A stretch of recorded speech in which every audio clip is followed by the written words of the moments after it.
Assalamualaikum warahmatullahi wabarakatuh. Bertemu lagi dengan Bu Eri dalam pembelajaran IPA. Kali ini dengan materi klasifikasi makhluk hidup lanjutan materi sebelumnya, di mana materi kita sekarang adalah untuk mengelompokkan makhluk hidup berdasarkan prinsip klasifikasi. Adapun tujuan pembelajarannya adalah melakukan pengamatan terhadap berbagai makhluk hidup, menjelaskan ciri makhluk hidup sekitarnya, dan mengelompokkan makhluk hidup berdasarkan prinsip klasifikasi. Di sini ada peta konsep yang minggu lalu. Ciri-ciri makhluk hidup sudah kita pelajari. Sekarang kita lanjut ke cara mengamati klasifikasi makhluk hidup dan cara mengelompokkannya serta jenis-jenis klasifikasi makhluk hidup. Perhatikan gambar. Pernahkah kamu ke pasar tradisional melihat para pedagang mengelompokkan barang-barang dagangannya? Ada kelompok sayuran, kelompok buah-buahan. Ini tujuannya tidak lain adalah agar para pembeli dan pedagang mudah dalam mengenali dan mencari barang yang akan dijual maupun yang dibeli. Nah, bagaimana menurut makhluk hidup di sekitar kita? Apakah harus dikelompokkan seperti ini? Sebenarnya pengelompokan makhluk hidup itu sudah tidak asing ya. Kita secara tidak sadar sudah sering mengelompokkan makhluk hidup seperti peliharaan, ada tanaman hias, mengelompokkan tanaman yang berupa makanan yang bisa dimakan dikonsumsi manusia, ada hewan liar. Nah, klasifikasi makhluk hidup artinya adalah suatu cara mengelompokkan makhluk hidup berdasarkan kesamaan ciri yang dimiliki, dengan tujuan untuk mempermudah mengenali dan membandingkan dan mempelajari makhluk hidup. Tujuan khusus dari klasifikasi makhluk hidup adalah untuk mengelompokkan makhluk hidup berdasarkan persamaan dan perbedaan ciri-ciri yang dimiliki, mendeskripsikan ciri-ciri suatu makhluk hidup untuk membedakannya dengan makhluk hidup dengan jenis yang lainnya. Kemudian mengetahui hubungan kekerabatan antara makhluk hidup serta memberi nama pada makhluk hidup yang belum diketahui namanya. Sistem klasifikasi ini dikenal dengan istilah taksonomi, yaitu cabang ilmu biologi yang mengkaji pengelompokan makhluk hidup, di mana ahli taksonomi ini adalah Carolus Linnaeus. Jasanya pada ilmu klasifikasi atau taksonomi adalah pertama, klasifikasi dua kingdom, kemudian yang kedua tentang sistem takson dan binomial nomenklatur. Klasifikasi dua kingdom ini adalah klasifikasi yang diberikan oleh Carolus Linnaeus, di mana dikelompokkan menjadi dua kingdom. Urutan takson pada makhluk hidup menurut Carolus Linnaeus adalah bahasa Latin, dalam bahasa Indonesia, dan dalam bahasa Inggris. Dalam bahasa Latin, pengelompokan urutan takson tersebut adalah divisio, klasis, ordo, familia, genus, dan spesies, atau kita kenal dalam bahasa Indonesia dunia,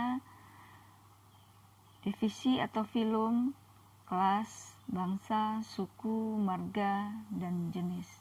Urutan tersebut berdasarkan atas persamaan ciri yang umum. Makin ke bawah, maka persamaan ciri semakin khusus dan perbedaan ciri semakin sedikit. Kriteria klasifikasi tumbuhan. Yang pertama, organ perkembangbiakan, apakah dengan spora atau dengan bunga. Yang kedua, habitatnya apakah berupa pohon, perdu, atau semak. Yang ketiga, bentuknya dan ukuran daun dan cara perkembangbiakan dengan generatif ataukah dengan cara vegetatif. Sedangkan kalau kriteria klasifikasi hewan adalah yang pertama, saluran pencernaan makanan. Kemudian yang kedua, kerangka dari atau skeleton, apakah kerangka luar atau kerangka dalam tubuh. Yang ketiga adalah anggota gerak, apakah berkaki 2, kaki 4, atau tidak berkaki. Cara pengelompokan makhluk hidup adalah dilakukan dengan kunci determinasi dan kunci dikotom. Apa itu kunci determinasi? Kunci determinasi merupakan suatu kunci yang digunakan untuk menentukan filum atau divisi, kelas, ordo, famili, atau genus, famili, genus, atau spesies. Kunci yang diambil, syaratnya adalah kunci yang diambil harus dikotom. Harus identik satu koplet kata yang pertama pada setiap pernyataan. Sifat-sifat yang diamati harus yang biasa digunakan. Harus diberi nomor setiap kapletnya. Kemudian kalimat pertanyaan yang dibuat harus pendek. Jangan gunakan kata tumpang tindih. Jangan menggunakan kata yang sama dari dua kuplet yang berurutan. Nah, sedangkan kunci dikotom itu sendiri apa sih? Kunci dikotom adalah determinasi yang terdiri dari dua keterangan yang berlawanan dari ciri-ciri suatu jenis dan kelompok makhluk hidup. Contoh kunci determinasi pada tumbuhan. Perhatikan kunci determinasi berikut. 1A mempunyai tulang belakang, 1B tidak mempunyai tulang belakang, 2A mempunyai rambut, 2B tidak mempunyai rambut, 3A berbuku-buku, kaki tidak berbuku-buku, kemudian 4A tubuh ditutupi sisik, 4B tubuh ditutupi oleh bulu. Yang kelima, A berkaki 3 pasang, 5B berkaki 4 pasang. Dengan menggunakan kunci determinasi, manakah jawaban yang paling benar? Kita lihat di sini tentang aves atau burung. Ujungnya pasti nanti adalah yang pakai 4B. Nah, berarti kemungkinan jawaban adalah A, B, dan C. Sekarang kita lihat dulu 1A-nya. 1A mempunyai tulang belakang, jelas. Burung memiliki tulang belakang. Nah, seperti itu sampai kita dapatkan. Silahkan kalian lihat dari gambar, dari pernyataan manakah yang benar? Ya, jawaban yang benar adalah pada option A. Kelompok makhluk hidup yang berukuran kecil. Cara mengamati makhluk hidup dapat dilakukan dengan dua cara. Ada alat indera dan alat bantu mikroskop. Dengan ditemukannya mikroskop, maka pengamatan untuk makhluk hidup berukuran kecil dapat dilakukan.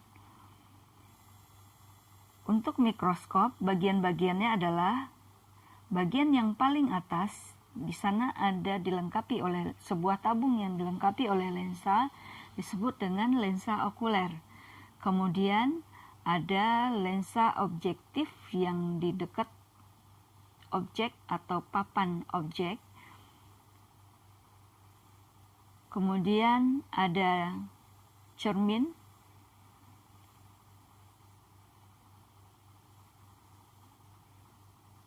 Cara menggunakannya adalah benda yang akan kita teliti atau makhluk hidup yang akan diteliti diletakkan di papan objek, kemudian lensa objektif akan melihat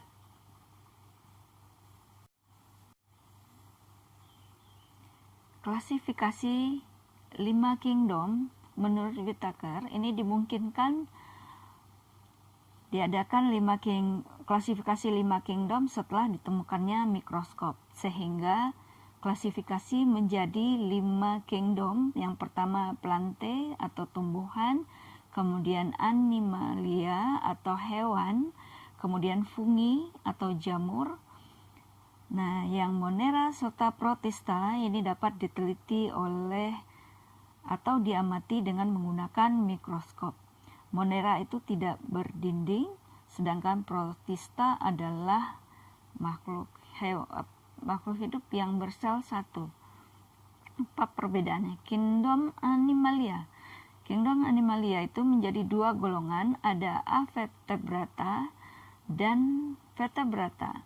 Avertebrata terdiri jadi 7 filum, Protozoa, Porifera, Colelenterata, Marmes, Mollusca, Echinodermata, dan Arthropoda. Vertebrata terbagi menjadi 5 kelas, ada Fishes, amfibi, reptil, aves, dan mamalia. Protista, yang disebut dengan Protista adalah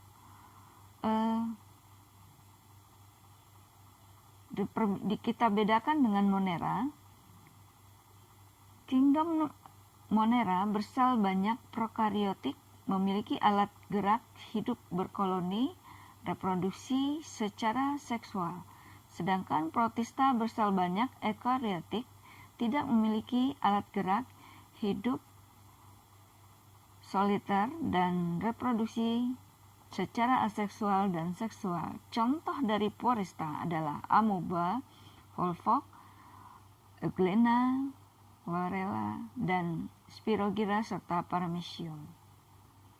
Sedangkan Monera seperti yang terdapat pada gambar, contoh dari Monera ini adalah bakteri, kemudian kelompok ganggang biru. Jamur atau disebut dengan fungi. Ciri-ciri jamur bersifat eukariotik. Jamur memiliki dinding sel yang tersusun dari zat klorofil, tidak memiliki klorofil, bersifat parasit dan saprofit. Jamur bersifat uniselular dan multiselular, tubuh tersusun dari benang-benang halus yang disebut dengan hifa. Habitat darat dan tempat yang lembab. Reproduksinya secara vegetatif dan generatif. Contoh jamur adalah, bisa kita lihat gambarnya. Ini contoh-contoh dari jamur.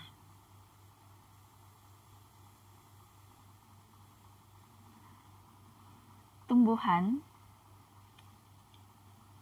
Kelas tumbuhan. Kingdom tumbuhan adalah yang pertama, bagiannya adalah lumut, paku-pakuan, dan tumbuhan berbiji. Lumut terdiri dari 3, ada lumut hati, lumut daun, dan lumut tanduk. Contohnya seperti ini. Contoh lumut daun.